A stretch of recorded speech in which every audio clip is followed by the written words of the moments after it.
Véritable richesse de la culture normande et du patrimoine français, les jeux traditionnels ont plus que jamais le vent en poupe. C'est donc entre la Seine-Maritime et l'Eure que Vincent Châtelain a décidé de partir à la rencontre de celles et ceux qui se passionnent pour le jeu sous toutes ses formes. Ouais, c'est pas génial. Vincent commencera par une découverte des jeux normands les plus anciens avec Marie et Gérald. Regarde, le jeu normand, c'est le jeu intelligent. Regarde. Pour les droitiers et pour les gauchers. C'est pas fou, ça? Puis, il vivra une expérience peu commune en jouant au jeu de domino adapté aux malvoyants et inventé par Michel. J'ai eu la médaille d'or. Tu la gardes pas autour de ton cou, comme ça, comme les grands sportifs qui reviennent des JO? Non, parce que sinon je tombe, elle est lourde. Je comprends. Il se rendra ensuite dans le seul studio de création de jeux vidéo de Normandie. L'effet de ta boule de feu, il va être écrit ici, ça va tout simplement faire des dégâts et faire brûler l'adversaire. Oh, tout simplement. Tout simplement. Il va mourir dans d'atroces souffrances. Avant de visiter l'atelier de la famille Jorel, fabricant de jouets en bois depuis plus de 5 générations. Sous vos yeux ébahis. Si tu Un y arrives, tour. je te l'offre. Histoire de se balader, les jeux sont faits.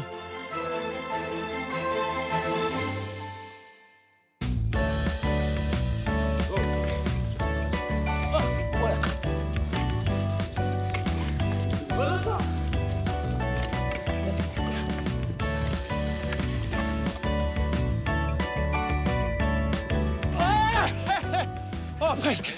Presque marqué un but, parce que là, je suis en train de découvrir la Choule Cross.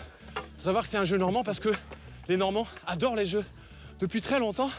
Et moi, mon objectif, c'est de découvrir ces jeux ancestraux. Ça commence avec la Choule Cross.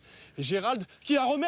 Non, non au goût du jour. Gérald, dis-moi, Salut Vincent. c'est physique la Choule Cross déjà? Un peu. Alors, le principe de la Choule Cross, bah, évidemment, on a une crosse. Une crosse. Mais on parle de la choule. La choule, c'est pas l'ancêtre du rugby?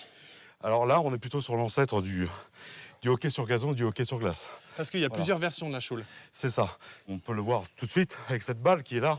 Donc voilà, une balle de choule à la main, par exemple, qui est un peu comme le rugby. Ouais. Voilà. Pourquoi choule? Choule en normand veut dire bousculer. Ça vient du verbe chouler. Donc on a le droit de se bousculer un peu pendant les parties. Avec cette choule-là, mais nous, ce qu'on est en train de faire, Là, c'est de la choule à la cross. crosse. Donc même principe, une balle, beaucoup plus petite, et puis un peu le même principe que le hockey sur gazon. Pas de limite de terrain. Ouais. Ah, pas de limite de terrain. Pas de limite de terrain. C'est pour ça que là, on joue devant une petite chapelle qui est magnifique. Tout Ça, à ça fait. résonne bien avec à fait. l'âge du jeu. Tout à fait. Donc l'objectif est de faire passer la balle soit sous ce viquet, Soit dans le viquet, et ça bouge comme au cricket. c'est ça. C'est-à-dire que ici, un point. Si tu arrives avec ta balle à faire tomber la barre haute du viquet, tu multiplies tes points. Ah, on est à combien là? 1-0 1-0, on reprend. C'est bon, je connais les techniques. On est à 1-0. Allez, on y va, on y retourne. Donc c'est à nous d'engager alors. Allez, pousse,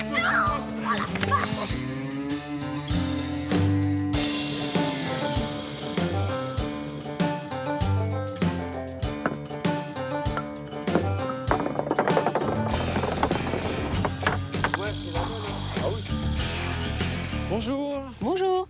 Alors, ici, on est en fait là dans le temple du jeu que tu as reconstitué en extérieur comme ça dans ton jardin. C'est ça. Alors, tous les jeux qu'on a devant nous, ce sont des jeux qui datent de quelle époque? Et est-ce qu'on connaît vraiment l'origine de ces jeux normands? Celui-ci, par exemple, le Ferme-la-Boîte, on peut le dater du 17e à peu près, parce qu'on a des traces. Voilà. Donc 17e, c'était un jeu purement de marins anglais et normands. Ah, d'accord. Voilà. Pourquoi le Ferme-la-Boîte? Parce que c'était un jeu d'argent, comme tous les jeux à la base. Et dans la marine embarquée, les jeux d'argent sont interdits. Et dans le fond de la cale, les marins jouaient. Et dès que le Bosco arrivait, un troisième faisait Ferme-la-Boîte. Et hop. Ah, d'accord. Et c'était une toute petite boîte qu'on fermait et qu'on mettait au fond des pactages. Les jeux voyagent, hein, comme tout objet. Ils se déplacent en même temps que les marins, en même temps que les hommes. Ça arrive dans les ports et on en fait des jeux de comptoir. Donc la forme commence à changer. Et là, on a un double plateau et on peut y jouer à deux. Et alors toi, Marie, est-ce qu'il y a des jeux particulièrement qui t'intéressent de cette époque-là? Ben, moi, j'aime bien ce petit jeu-là. Alors, il est un peu coquin, il s'appelle l'ABZ, ce petit jeu-là. C'est un jeu de comptoir du Cotentin. La BZ. Voilà. Et l'objectif, c'est de se débarrasser le premier de ces 8 anneaux. Alors on a aussi ce jeu-là qui... Ah, c'est un domino. L'origine du domino. Ce jeu-là est un daldoza.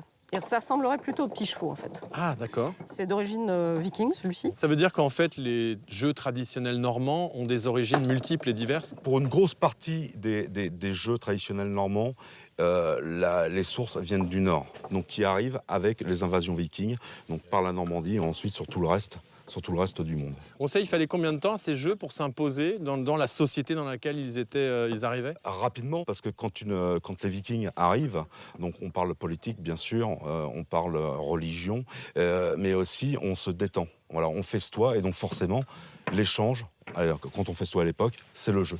Les historiens, les archéologues retrouvent ce fameux jeu de cubes lors de fouilles archéologiques en Scandinavie, et pendant des années on ne sait pas à quoi ça sert. Et en fait, c'est au fur et à mesure où on va traduire les sagas scandinaves, et ben un jour on va tomber sur les règles et on s'aperçoit de quoi?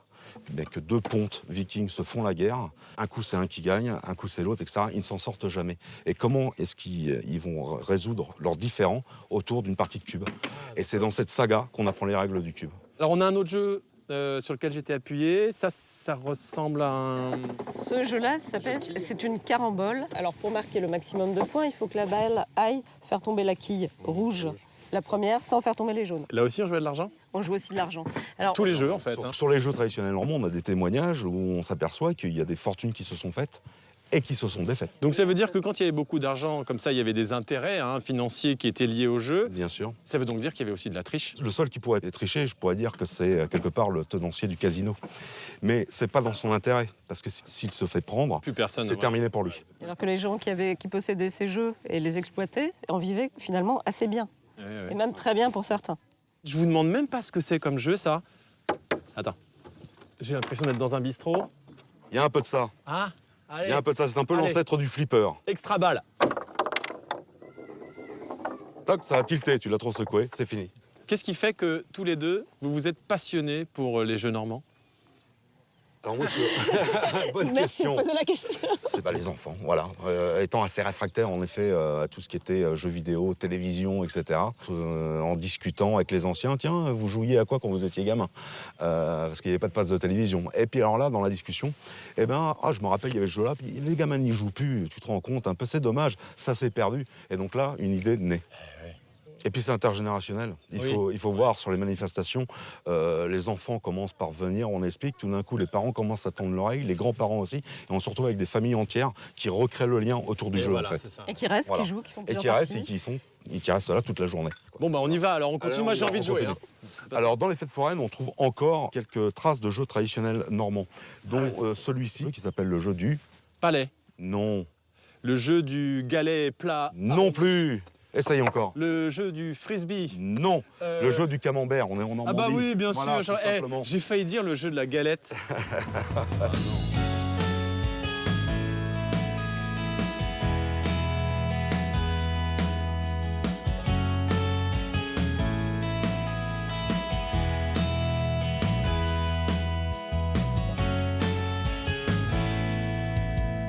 Regarde, le jeu normand, c'est le jeu intelligent.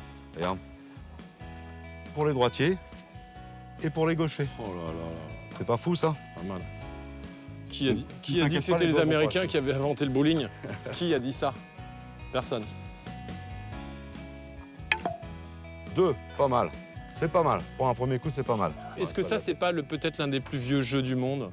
Avoir un bout de bois qu'on fait tomber? Mais depuis que l'homme sait faire du feu, en fait, il brûle du bois et forcément, il commence à jouer avec les morceaux de bois. Bon, bah je repars pas avec le feu, mais je repars avec l'idée que je me suis bien amusé en tout cas. C'est ça. Et en plus, avec un morceau de patrimoine en tête, parce qu'il faut savoir qu'on a une quinzaine de jeux qui sont classés au patrimoine immatériel de la Normandie. Voilà. Les jeux traditionnels normands sont inscrits Et l'UNESCO. à l'UNESCO. Pas mal. Ça en jette quand même. C'est un peu de la gueule quand même. Je me suis bien amusé. Big Boujou, Merci, c'était. Marin. Allez, je continue ma découverte des jeux, moi. Continue. Ciao.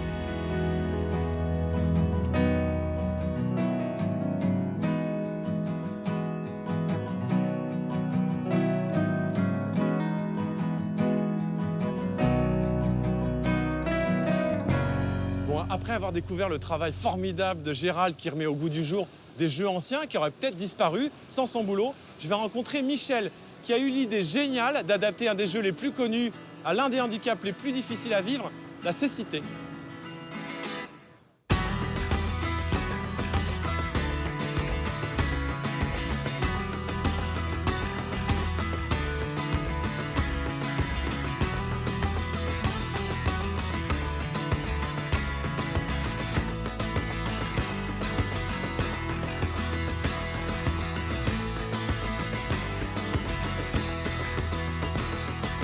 Bonjour Michel, Bonjour Vincent.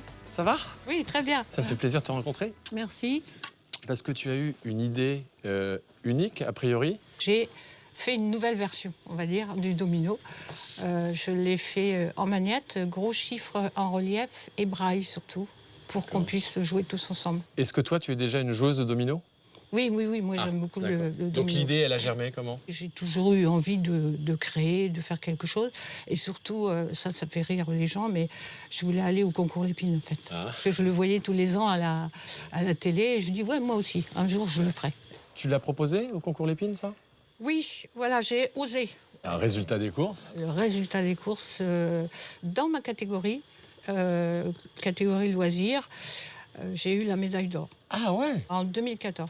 Ah, bien joué, d'accord. Avec. Tu la gardes pas autour de ton cou, comme ça, comme les grands sportifs qui reviennent des JO? Non, parce que sinon je tombe, elle est lourde. Je hein. comprends. Bon, alors tu sais quoi, ça me donne envie de le tester, ce jeu qui a quand même gagné le concours Lépine. En plus, je crois que tu as demandé à tes petits-enfants de venir à côté, là, pour qu'on puisse... Oui, ils vont venir une petite partie, tester, quand même. voilà, faire une partie. Et bien sûr, toi, tu feras la partie à l'aveugle. Très bien.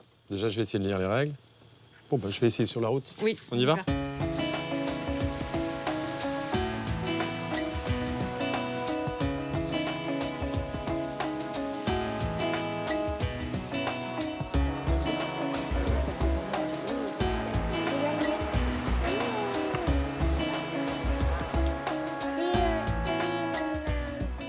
Ah, ils sont là, tes petits-enfants. Oui, ils sont arrivés.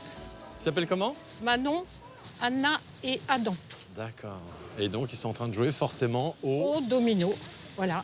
Bonjour les enfants. Bonjour. Est-ce qu'il y a moyen d'essayer justement? Alors, je ferme les yeux juste et puis j'essaye de voir si on peut reconnaître. Et c'est celui-là? Alors, ça dépend du sens. Tu as le braille à ta main droite. Oui, et à gauche, il y a Ton le chiffre. chiffre, il sera toujours dans le bon sens. Donc là, il est 2 et en dessous... Oh, alors, je vous le retourne parce que vous le voyez, mais moi, je le vois pas. Alors, celui du dessous, j'ai plus de mal. C'est un 3 peut-être? Oui. Ah, bah alors, je vais essayer vraiment à l'aveugle avec ça, alors. Oui. Il fait bon ici. Alors, à l'aveugle, vraiment. On essaye de faire une petite partie, alors? À Vincent. Je vais juste en prendre un, vraiment. On voit l'épaisseur, en fait, du jeu. Et regardez, hop. Ah. Et Donc oui, ça tient. c'est Ça en veut dire qu'on magnette, peut hein. jouer un peu dans toutes les situations. Et le fait d'avoir pris des magnets comme ça, pourquoi? Parce qu'on peut imaginer qu'un malvoyant aurait plus de difficultés à garder tout l'ensemble bien cohérent ou pourrait le Voilà, faire tomber. si tu veux, pour eux, c'est bien parce que le jeu ne bouge pas.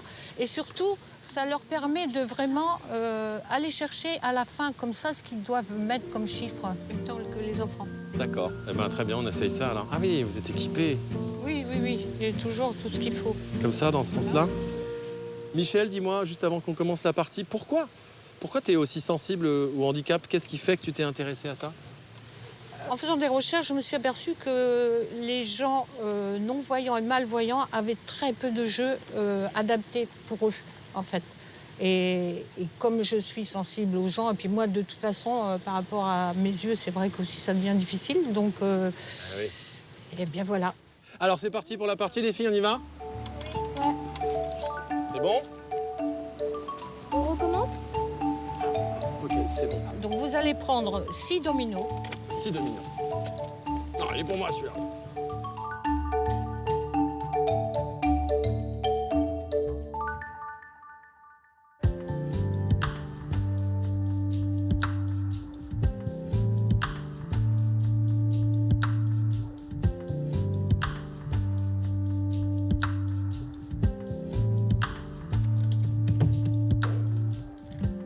Bon, bah, c'est vrai, la Normandie, c'est une terre de jeux, des jeux anciens, des jeux adaptés au handicap, mais pas seulement. Il y a des jeunes créateurs qui, aujourd'hui, ont eu l'idée de faire des jeux alors, pour les ordinateurs numériques, mais avec une petite interactivité qui n'existait pas auparavant. C'est ce que je vais aller découvrir. Je vais rencontrer Paul, l'un des fondateurs de la société.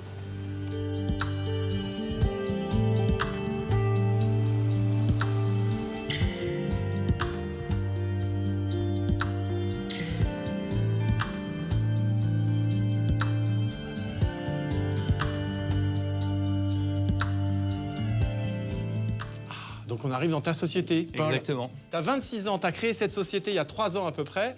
Et là, vous avez sorti un jeu ici, parce que vous êtes 4 associés, qui s'appelle comment d'abord? Qui s'appelle Melkir, les arènes de l'éternité. Alors c'est un jeu, alors, je t'avoue, je suis pas du tout spécialiste des jeux vidéo. C'est un jeu qui va se jouer avec des lunettes, sur un écran d'ordinateur, et qui est quel type de jeu? Alors, c'est un jeu de cartes, tu vois, ce que tu pourrais voir dans les cours de récréation, là où tu vois des enfants qui jouent avec des cartes. Alors, pour un public un petit peu plus âgé, on va plutôt être pour un jeu pour adultes, sauf que on va jouer avec des vraies cartes sur un ordinateur. Ah d'accord, donc c'est un mélange, on va dire, du virtuel et du réel, en quelque sorte. Est-ce que le fait d'être en Normandie, en sachant que la Normandie, c'est ce que je viens de voir, avait plein de jeux traditionnels, ancestraux, est-ce que ça, c'est un héritage que toi, tu as accepté, digéré pour faire un jeu comme celui-là, ou alors est-ce qu'il n'y a aucune influence normande? Alors, en Normandie, on a quand même une bonne culture du jeu. On a beaucoup de joueurs de jeux de société, beaucoup de joueurs de jeux de cartes. Du coup, je dirais plus dans la partie jeu, dans la partie univers, artistique, ce genre de choses, c'est beaucoup plus varié. On va s'inspirer de toutes les cultures qui puissent exister dans le monde. On va s'inspirer aussi bien des cultures aztèques que japonaises et occidentales, bien évidemment. Le Moyen-Âge étant forcément la période de l'heroic fantasy. Tu as parlé d'adultes, mais quel est le public précisément de ce jeu? On va être sur un public qui est entre, je dirais, 20 et 30 ans dans la majorité. Il n'y a pas vraiment de limite. C'est un jeu qui parle à une tranche d'âge assez large. Par contre, effectivement, le niveau de complexité, généralement des règles, demande de commencer plutôt à partir de 13-14 ans. Est-ce que c'est un jeu qui se joue en réseau? Totalement, c'est bien l'idée. Le principal problème des jeux de cartes à collectionner, c'est que quand vous voulez jouer, vous avez besoin d'un adversaire. Donc quelqu'un de physique avec vous. Si vous êtes chez vous le soir, vous ne pouvez pas jouer, sauf à Melkir. Vous jouez avec vos vraies cartes directement en ligne face à des adversaires distants, même si vous n'avez pas forcément quelqu'un avec vous. Ce qui ne vous empêche pas de jouer avec quelqu'un dans la même pièce. Mais... On va faire la démo parce que là, je nage. Allons-y. Comme je nage pas bien, je coule. Ah, d'accord. Donc là, je vois l'univers vraiment du jeu, les paysages. Et ici, tu es dans ce qu'on appelle l'observatoire. C'est un endroit où tu peux regarder tes cartes, en fait. Parce que le principe, c'est que chaque carte de Melkir va avoir des tonnes d'effets. Et du coup, pour découvrir ce que font les cartes, tu vas justement pouvoir utiliser ceci. Par exemple, tiens, prends la boule de feu, là. La boule de feu, il y a une caméra, je la monte là, comme ça. Non, pas du tout. Tu vas avoir un petit lecteur ici. Donc, ce lecteur, tu vas poser la carte de boule de feu sur le lecteur, ici, la laisser. Et donc, ta carte va apparaître à l'écran. C'est comme ça que tu joues. Alors là, par exemple, l'effet de ma boule, c'est quoi? Alors, par exemple, ici, l'effet de ta boule de feu, il va être écrit ici. Ça va tout simplement faire des dégâts et faire brûler l'adversaire. Oh, tout simplement. Tout simplement. Il va mourir dans d'atroces souffrances, tout simplement. Chaque carte a des effets différents, parfois beaucoup d'effets. Et l'idée, c'est d'enchaîner le mieux possible les effets pour battre l'adversaire, tout en l'empêchant d'enchaîner les siens. Il y a combien de personnes qui jouent à ce jeu? Alors, aujourd'hui, un petit peu plus de 5000. Ah, quand même. Juste sur la France, parce que ce qu'il faut savoir, c'est qu'on est en bêta ouverte, c'est-à-dire que les gens peuvent jouer, acheter le jeu, mais le jeu n'est pas encore sorti, il reste encore quelques fonctionnalités à développer, et il sortira du coup le 1er mars 2019. C'est à ce moment-là que le jeu va pouvoir commencer réellement, même si aujourd'hui on a déjà plusieurs milliers de joueurs, des tournois toutes les semaines, on a vraiment déjà toute une vie sur le jeu, mais qui est l'embryon de ce que ça va devenir l'année prochaine. Pour qu'il devienne rentable, il faut qu'il y ait combien de joueurs? Il nous faut à peu près 15 000 joueurs. Ah oui, donc x3, quoi. Il faudrait multiplier par 3 le public, grosso modo. On va le déployer en Europe, aux États-Unis. Worldwide, Paul. Totalement. Worldwide, mais tu commences ici en Normandie. À quand justement la création de cette société? Ça s'est fait comment? C'était compliqué de se lancer dans l'aventure à ton âge? Tu as 26 ans, tu en avais 23. En fait, on a proposé le projet dans un Startup Weekend. Le principe, c'est que vous développez un projet d'entreprise en 48 heures et c'est un concours. Et à la fin, il y a un jury qui vote et qui vous ouvre quelques portes. Et on a gagné ce concours. Et ça nous a permis de rentrer dans des incubateurs d'entreprises, de découvrir tout l'écosystème de création d'entreprise qu'il y avait à Caen, qui est très très riche. Ça veut dire qu'aujourd'hui, vous êtes la seule société en France qui fait un jeu comme celui-là, avec cette interaction de cartes et de l'interface, on va dire. On est effectivement en France et actuellement en jeux qui vont sortir dans le monde. On va être le premier à faire un jeu. C'est une vraie innovation, quoi. Oui, totalement. Un jeu comme ça, Paul, il va durer combien de temps? 10 ans, 15 ans, il va falloir tout rechanger, même retravailler les personnages pour qu'on les suive comme dans une série télé, par exemple? Alors exactement de la même manière, on va développer les personnages au fur et à mesure des extensions, développer de nouvelles cartes, de nouvelles possibilités de jeu. En plus, au niveau de la technologie, on fait que frôler ce qu'on peut faire. Donc qui sait si on fera pas des hologrammes un jour? Wow, ça durera 10, 20 ans, on espère le plus longtemps possible. En tout cas, je te souhaite que ça dure aussi longtemps que le jeu que je vais découvrir maintenant. La grenouille, je peux te dire quelque chose. Eh ben, à bientôt. Ciao.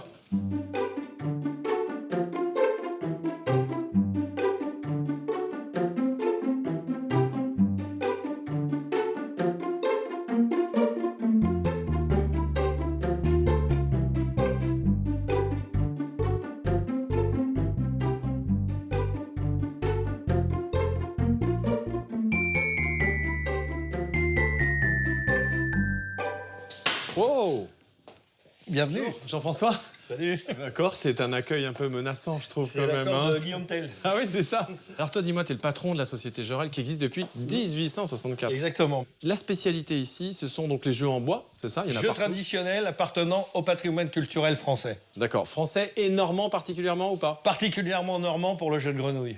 Ah ah. Est-ce que ça veut dire qu'il y a un retour de mode des jeux traditionnels en bois? C'est pas un retour de mode, ça s'est jamais calmé. C'est-à-dire que nous, on travaille dans une niche, mais on a toujours eu notre clientèle.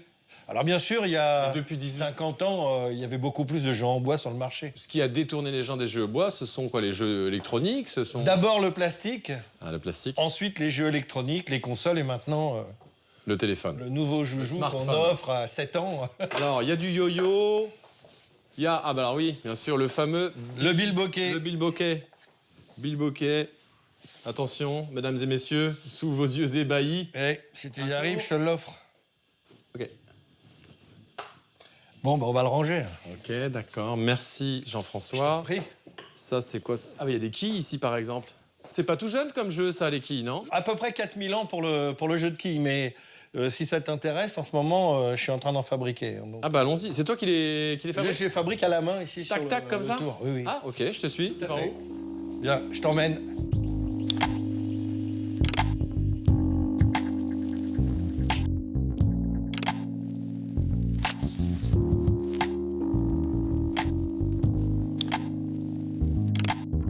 Ah, l'atelier. Oh, déjà, il y a des belles couleurs. Du bois partout, j'adore. L'atelier et puis des...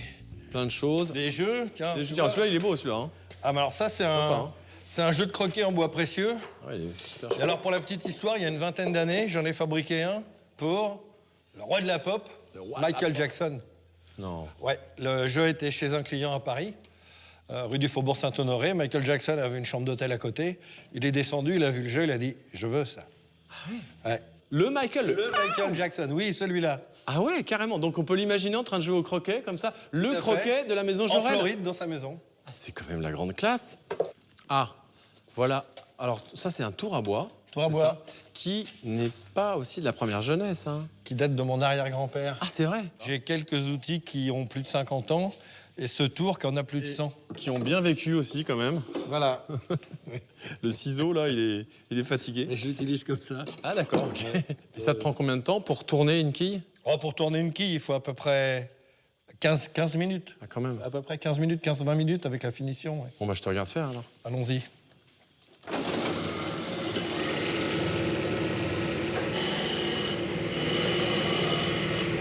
Et maintenant, si tu veux essayer... Ah ouais? C'est à toi. Ok. Voilà, c'est parfait. Alors tu lèves un petit peu l'outil comme ça. Mais je sais pas quelle forme je vais faire, moi. Tu vas tout droit.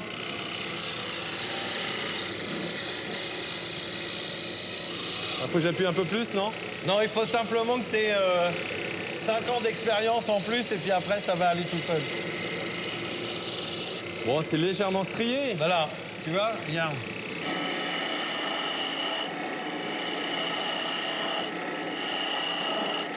Bon, tu vois, on commence à vraiment à deviner la forme de la quille. La forme de la quille, ouais. Tu vois? Mais alors, dis-moi, toi, Jean-François, t'as appris ça comment et t'avais quel âge? J'ai commencé à tourner, j'avais 9 ans. Alors, à 9 ans, tu t'es dit, je vais devenir tourneur sur bois. Je me suis pas dit que j'allais devenir tourneur sur bois. Enfin, si, un peu au début, j'étais tombé dans la marmite étant petit. Mais j'aimais la pêche. Et j'avais dit à mon grand-père, est-ce que tu veux bien m'acheter des cuillères pour la pêche? Il me dit, pour avoir de l'argent, il faut travailler. Donc il a mis une caisse, il m'a mis des petits bouts de bois. Je tournais des petites parties pour les jeux de croquet et il me donnait 50 centimes à chaque fois que j'en faisais un. Donc quand j'avais 6 francs, j'avais acheté 3 cuillères. Donc c'est ta passion pour la pêche qui t'a amené à faire du tour à bois. D'accord. Il y a plein de... Ah oui, il y a plein de trucs ici. Il y a notamment ça. Ah, mais je l'ai vu dans la première salle, ça. C'est le... Ça, c'est l'accessoire grenouille en fonte du jeu de grenouille. On peut aller jouer, voir peut-être dehors, faire ça dehors? Oui, oui, on y va. Ça, je te repose là, toi. Hop.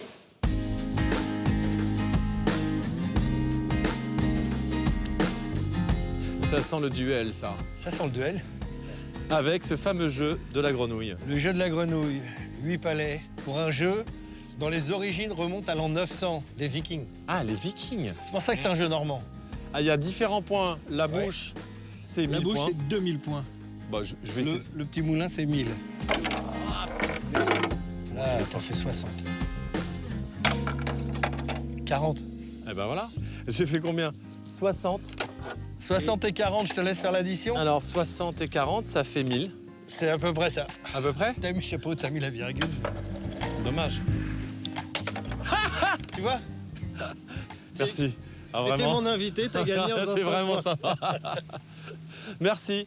Tu vois, je garderai en souvenir de cette journée déjà la découverte de jeux hyper sympas et qui donnent envie de rigoler. Donc ça, c'est hyper chouette. Ouais. Et puis, le fait que j'ai gagné. 1000-0. Merci, monsieur Jorel. Bravo, champion. À bientôt. Au revoir.